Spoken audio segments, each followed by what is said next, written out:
CM का काफिला है वो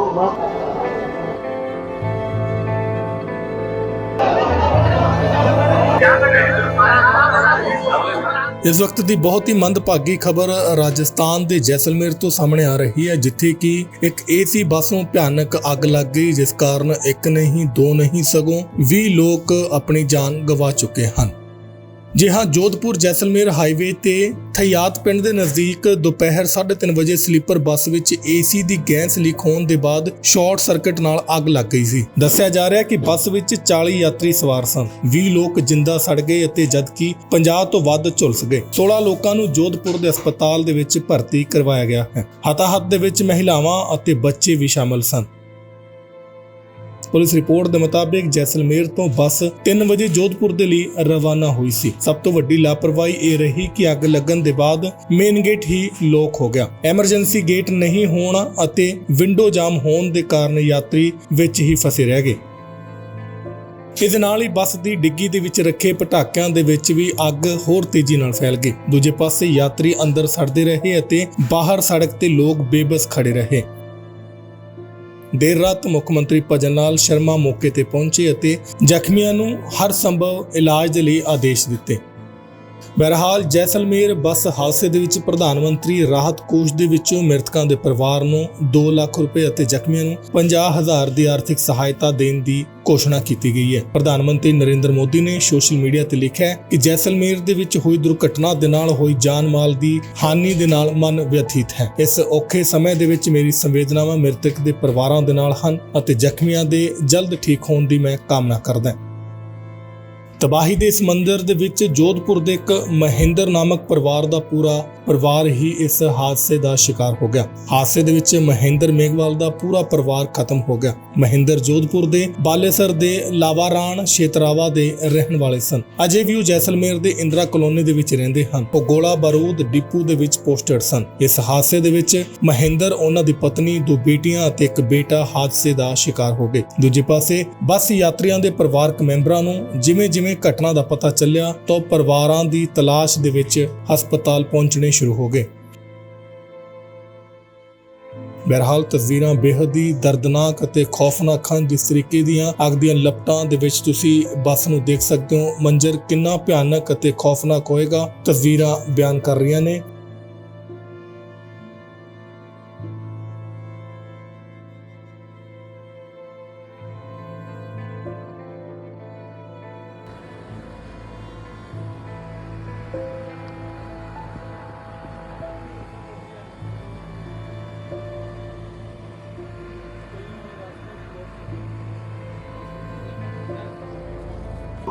सीएम का काफिला है वो महात्मा गांधी अस्पताल पहुंच चुका है और यहाँ से जो है सीधे सीएम बर्नूट में जाएंगे। आप साइड में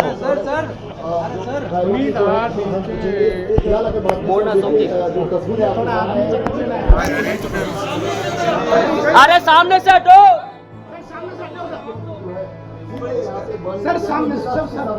सर, सामने से हटो।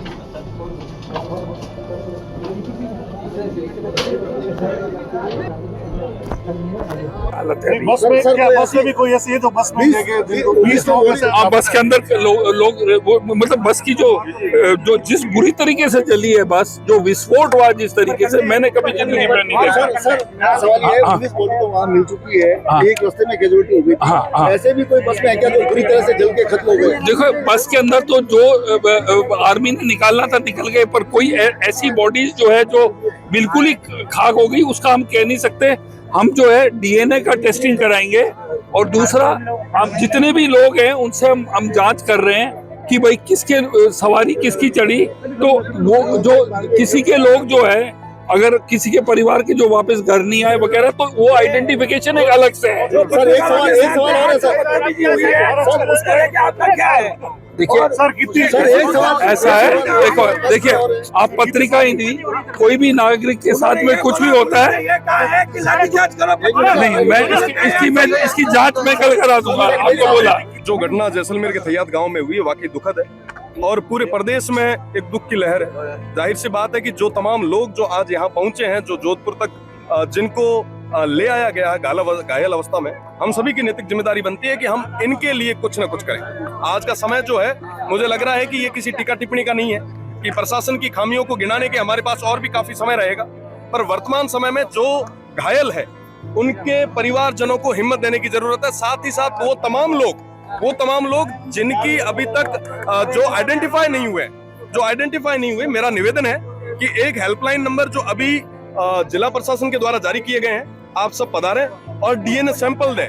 और प्रशासन पूरे तरीके से, हमारा प्रशासन से भी निवेदन है, हमने मुख्यमंत्री जी से भी निवेदन किया था, मुख्यमंत्री जी इस मामले में पूरे तरीके से संवेदनशील भी लगे, मैं उनका धन्यवाद भी देता हूं। पर साथ ही साथ वो जो परिवार जिनके साथ में ये कुठाराघात हुआ है, दिवाली से पहले जिस तरीके की ये दुखद घटना हुई है, हम सभी की एक नैतिक जिम्मेदारी बनती है कि उन परिवारों को हम हिम्मत दें। ये समय किसी टिक्का टिप्पणी का नहीं, बल्कि उन परिवारों को हिम्मत देने का है। हम सभी की, आप सभी की जिम्मेदारी है कि हम सब उन तमाम लोग, जाहिर सी बात है, देखिए दुर्घटनाएं होती है, कई लोग कह रहे हैं कि उसके अंदर पटाखे थे जिसकी वजह से ये घटना हुई, कई लोग कह रहे हैं कि साहब एक दरवाजा ही था, निकलने की जगह नहीं मिली, कोई कह रहे हैं कि एसी के अंदर कुछ चीजें हुई। देखिए, अब तमाम चीजों को छोड़ के हमें जो घायल अवस्था में यहाँ तक पहुंचे हैं उनके बेहतर स्वास्थ्य के लिए हम सभी को मेहनत करनी चाहिए। वो तमाम परिवारजन जो हो सकता है कि जिनको अभी तक पता भी नहीं है कि उनके परिवारजन कहाँ है या किसी चीज की नॉलेज की कमी है, तो मुझे लगता है कि मीडिया के माध्यम से मैं विशेषकर अपील करना चाहूंगा उन तमाम परिवारजनों को कि आप आगे आए, डीएनए सैंपल दें। हम सब आपके साथ हैं, हम सब आपके परिवार के लोग हैं। देखिए, ये जो घटना हुई है वो हम सभी के लिए, पूरे प्रदेश भर के लिए दुख की बात है, पर पूरे तरीके से तमाम जनप्रतिनिधि, चाहे वो पक्ष के हो, चाहे विपक्ष के हो, चाहे प्रशासन का हो, सारे महकमे, हम सब पूरे तरीके से इन परिवारों के साथ। कुल 16 लोग की स्थिति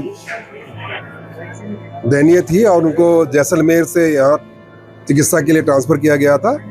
15 लोग यहाँ पे महात्मा गांधी हॉस्पिटल में आ चुके हैं और एक श्री राम हॉस्पिटल में उनका चिकित्सा चल रहा है। टॉप प्रायोरिटी दी जा रही है और सारे चिकित्सक इसके चिकित्सा में लगे हैं, इसमें कोई भी कोताही नहीं बरती जाएगी और जैसी स्थिति होगी आपको बताया जाएगा। Thank you. यहाँ पहुँच गए हैं, एक उसमें से एक डेड आया और एक पेशेंट बाहर कहीं पे चला गया, बाकी सबको 2 पेशेंट हैं उनको आईसीयू में शिफ्ट किया, बाकी सारे ठीक हैं, उनकी पट्टियाँ ड्रेसिंग हो गई है। कंडीशन कैसी है सर? कंडीशन, कुछ पेशेंट हैं 5-7 जिनकी 50% से ज़्यादा बर्न है, उनकी कंडीशन वक्त के साथ में पता लगेगी कि उनके साथ में कितना क्या आगे का रहेगा। जी क्या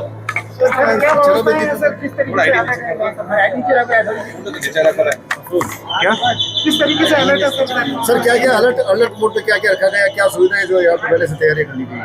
यह आपको विदित है कि जैसलमेर के अंदर बस के अंदर आग लगने से ये इतनी बड़ी दुर्घटना हुई है, तो वहाँ के जो घायल हैं वो यहाँ पर एमजीएच की 1 यूनिट के लिए रवाना हो गए और मेरे विचार से अगले कुछ देर में वो लोग यहाँ पे पहुँचने लग जाएंगे। या एमजीएच में जैसे आप देख सकते हैं इनके ट्रीटमेंट की पूरी व्यवस्था है।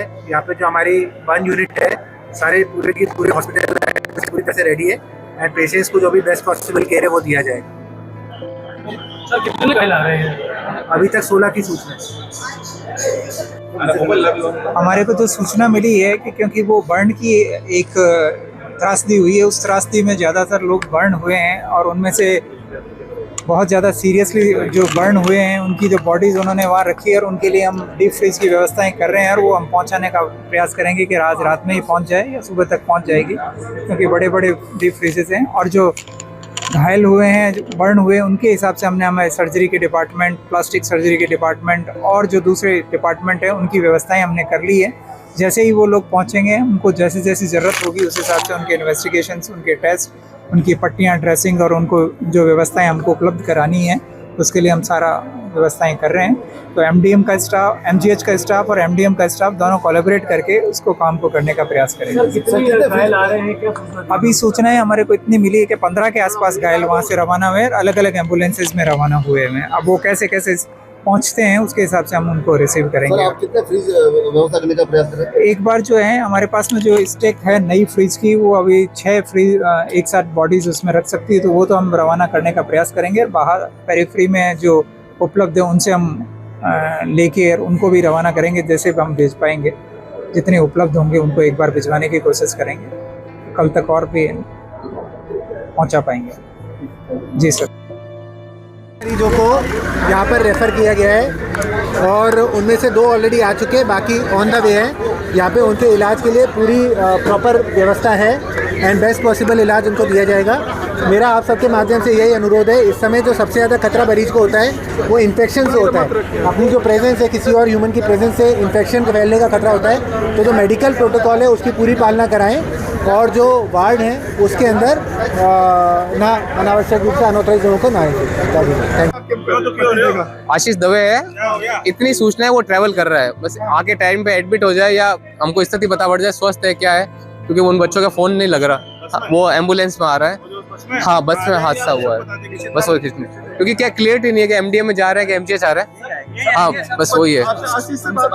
थोड़ी सी बात हुई थी पर उसकी वॉइस से लग रहा था कि भाई स्वस्थ नहीं है, तो उसने सांत्वना दी कि हाँ मैं ठीक हूँ, लेकिन वस्तुस्थिति तभी क्लियर हो गई जब हम उसको देख पाएंगे। यहाँ पर कहाँ जा रहे थे? जैसलमेर थे, जैसलमेर टू आया जोधपुर आ रहे थे, पर वो क्लियर नहीं है कि भाई अब क्या स्थिति है। एक बार यहाँ के आशीष दवे नाम है बच्चे का। मालूम पड़ा कि जैसलमेर के अंदर ऐसा हादसा हो गया है, तो हमने वहाँ से संपर्क किया और वहाँ से मैं तो धन्यवाद देता हूँ पुलिस प्रशासन को कि उन्होंने इतनी एस्कॉर्ट लगा करके फौरन वहाँ से एम्बुलेंस को रवाना कर दिया। बाकी मरीज नाजुक स्थिति में हैं, लगभग 32 मरीज हैं, करीबन 15 एम्बुलेंस वहाँ से जैसलमेर से वहाँ रवाना किए और हर मरीज के लिए व्यवस्था ठीक है। बीच में भी जब भी हमने कहा रोको, इस मरीज को इस मेडिसिन की जरूरत है, तो हमने मेडिसिन भी बीच में उनको मुहैया करवाया, बालेश्वर में करवाया, बेसू में भी करवाया। बीच में किसी के पेशाब की, मेरा खुद का भाई है, सगा भाई है, रियली भाई है मेरा, जो उन्होंने जैसलमेर से पोखरण तक का सफर किया था। जैसलमेर से वो आ रहे थे, टेक्नीशियन है काजी डिपार्टमेंट के अंदर। आपको कैसे सूचना मिली? फोन से सूचना मिली, फोन से उन्होंने खुद में बताया कि मेरा ऐसा हादसा हो गया, तो मैंने कहा इनसे बात करवाओ, तो उन्होंने कहा कि आप यहाँ से इनको रिलीव कर दिया है, जोधपुर के लिए रेफर कर दिया है यहाँ से, तो आप पोखरण में, मैं पोखरण बाईपास पर खड़ा रह गया, एम्बुलेंस वाले के नंबर ले लिए, वहाँ आते उन्होंने रोक दिया, मैं एम्बुलेंस के साथ में यहाँ तक आया। पुलिस की अच्छी व्यवस्था रही, बीच में लगभग 32 के करीब घायल है, नाजुक स्थिति में। आपके जो परिजन है? मेरा परिजन एक ही है। कितना % घायल हो? वो लगभग 50% घायल है।